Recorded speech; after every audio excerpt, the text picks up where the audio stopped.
Welcome to The Explainer. Let's jump right in. Today, we're taking a highly focused, objective look into the stated foreign policy of the Trump administration regarding Iran. Now, foreign policy often feels like this massive maze of opinions and rhetoric, but our goal today is to just cut right through all of that. Based entirely on a recent, highly detailed State Department briefing transcript, we're going to map out exactly what the administration claims they're doing, the mechanisms they're using, and the outcomes they're reporting. Understanding this kind of geopolitical maneuvering is absolutely crucial to grasping how global stability is maintained or disrupted in real time. It's a fascinating look under the hood of international diplomacy, so let's get started. Okay, right off the bat, here is a quote that perfectly captures their entire philosophy. Reaching no deal is fine, reaching a bad deal is not. This single sentence, which actually echoes former Secretary of State Condoleezza Rice and was firmly agreed upon by the State Department spokesperson, is the central thesis of their approach. It brilliantly illustrates what they're calling a strategy of strategic patience. The stakes here are incredibly high, but the stated policy is that time is on the side of the U.S. and its allies. The administration is signaling loud and clear that they are completely willing to just walk away from the table if the terms aren't exactly right. So to understand how they justify this stance, here's our roadmap for today. First, patience over rushing. Second, the maximum pressure strategy. Third, the logistics of diplomacy. And finally, number 4, regional ripple effects. All right, let's kick things off with part 1, patience over rushing, and how they defined a bad deal. To justify this intense patience, the State Department draws a really sharp contrast between past policies and their current stance. According to the spokesperson, the administration views the previous Obama-era nuclear deal as the quintessential bad deal. Why? Well, because they state it freed up funds for the Iranian regime, completely failed to address the core issue, and essentially handed them a roadmap to a nuclear weapon, all while having an expiration date anyway. Contrast that with today. Their current stance is built entirely on strategic patience. The president, they emphasize, absolutely will not be rushed. They are waiting for an ironclad deal that decisively prevents Iran from acquiring a nuclear weapon, and they claim they're holding all the right cards to make that happen. Moving right along to part 2, the maximum pressure strategy, focusing on economic and military forces. Hundreds of millions of dollars. Think about that for a second. That is a specific, striking claim made by the spokesperson.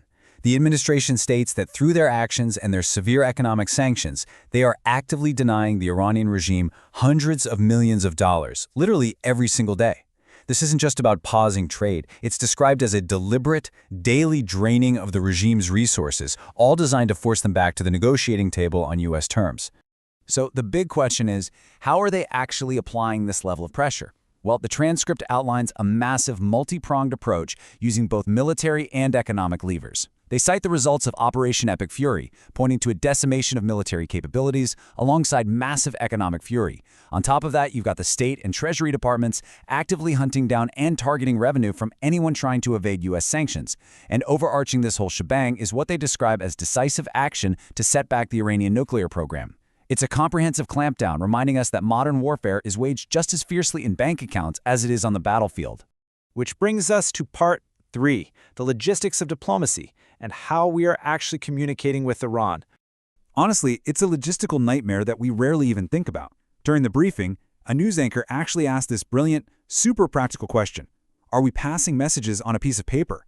And it hits the nail right on the head. It highlights the physical reality of international relations.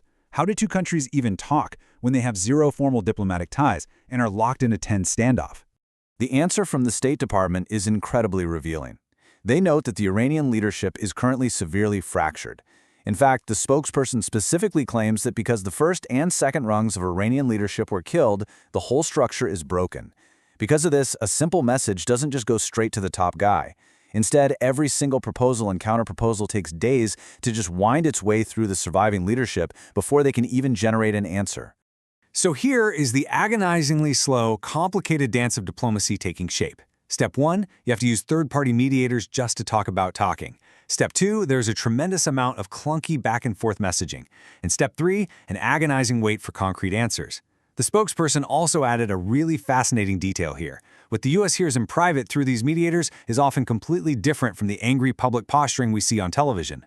Yet, despite this incredibly sluggish process, the administration claims their strategy is absolutely working. The State Department highlighted this exact quote, noting that they are seeing an openness to discuss things they weren't discussing a few months ago. According to the administration, This unprecedented movement is direct proof that combining maximum pressure with strategic patience is successfully forcing Iran to reconsider its boundaries. Let's zoom out a bit for Part 4, Regional Ripple Effects, looking at alliances and borders. During the briefing, the conversation shifted over to Lebanon and Israel. The State Department emphasized that they are working hard to create space for good faith conversations between these two nations. The crucial point here is the foundation of these talks: sovereignty and security.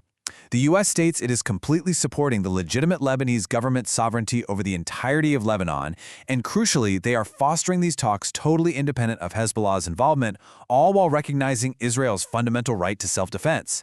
So even when facing public disagreements with allies like Israel, the administration points to a deep, underlying unity on these main goals. To truly understand the gravity of these talks, you really have to look at the timeline. The problems in this region have existed for generations. According to the transcript, the last time there was an actual conversation between the government of Lebanon and Israel was all the way back in 1993. That's a massive gap. The administration claims that it is their specific leadership and strategy that has finally cracked the door open for these first new conversations in over 25 years. Which brings us to this incredibly bold assertion, again originally from Condoleezza Rice, and firmly agreed upon by the State Department spokesperson: the region has already been changed for good. The administration is claiming that between the decisive action against Iran's nuclear program, the daily maximum pressure campaign, and the unprecedented cooperation with Gulf allies and partners, the geopolitical map of the Middle East has been fundamentally altered under their watch. And that leaves us with the ultimate question, doesn't it? Based on the claims presented in the State Department briefing, we have to ask, how will this strategy of strategic patience actually test out in the long run? We've seen the state of mechanics, the agonizing waiting, the daily economic draining, the use of mediators, and the broader regional diplomatic pushes. But diplomacy is the ultimate long game. Will this intense patience finally yield the definitive deal the administration seeks? Or will the sheer complexities of the Middle East outlast the pressure? It is one heck of a diplomatic puzzle to watch unfold. Thank you for joining me for this explainer.